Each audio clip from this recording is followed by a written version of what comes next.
সাপ লুডুতে মোদির মুখ অভিনব প্রচার তৃণমূলে। অমিত শাহ, নরেন্দ্র মোদী, দিলীপ ঘোষ, সুকান্ত মজুমদার, শ্রমিক ভট্টাচার্যের কার্টুন ছবি সাপ লুডুর বোর্ডে। আর ময়ের ওপর রয়েছে রাজ্য সরকারের নানান প্রকল্প। সেই সব লুডু পথ চলতি মানুষের হাতে এবং গাড়ির চালকদের হাতে তুলে দেওয়া হয়, সঙ্গে খাওয়ানো হয় ঠান্ডা পানীয়। দুর্গাপুরের ইস্পাত নগরীর রামকৃষ্ণ অ্যাভিনিউ এলাকায় ৯ নম্বর ওয়ার্ড তৃণমূলে এইভাবে খেলার ছলে রাজনৈতিক বার্তা পৌঁছে দেওয়ার চেষ্টা করছে তৃণমূল নেতৃত্ব। তৃণমূল কর্মীদের বক্তব্য, এতে যেমন মানুষের মধ্যে আগ্রহ বাড়ছে, তেমনই সহজ ভাষায় রাজনৈতিক বার্তাও পৌঁছে যাচ্ছে সাধারণ মানুষের কাছে। তৃণমূল কর্মী পল্লব রঞ্জন নাগ বলেন, বিজেপিকে ভোট দিলে বাড়িতে বাড়িতে সাপ ঢুকবে, সেই কথাও বলা হচ্ছে। সাপ লুডুর যে খেলা, এবং আমরা প্রতিটি মানুষকে, পথ চলতি মানুষকে আজকে আমরা লিফলেট দিচ্ছি, লুডু দিচ্ছি। সাপ লুডুর খেলা হবে এবং সাপের মাথাগুলো দেখবেন এরা কারা।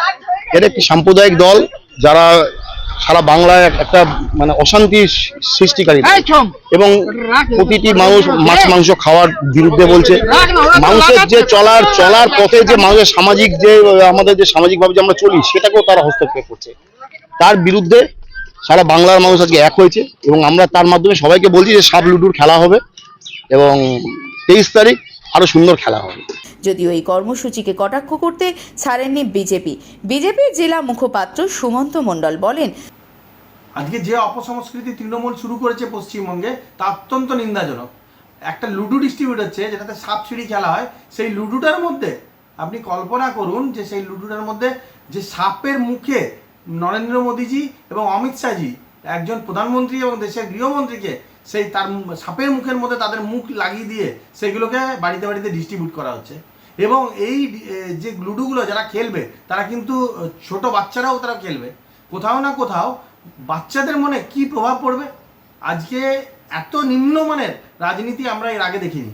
আমরা মনে করি সাধারণ মানুষের জবাব কিন্তু ভোট বাক্সে দেবে এবং আগামী ইলেকশনে এই তৃণমূল আর পশ্চিমবঙ্গে মসনদে অন্তত থাকবে না, কারণ সাধারণ মানুষ কখনোই দেশের প্রধানমন্ত্রী বা গৃহমন্ত্রীর অপমান বরদাস্ত করবে না। তবে বিধানসভা নির্বাচনে সাপ লুডু খেলার মতো কে ওঠে, কেই বা নামে, তা বোঝা যাবে 4 মে ফল ঘোষণার পর। দুর্গাপুর থেকে নিজস্ব প্রতিবেদন, সারা বাংলা দর্পণ।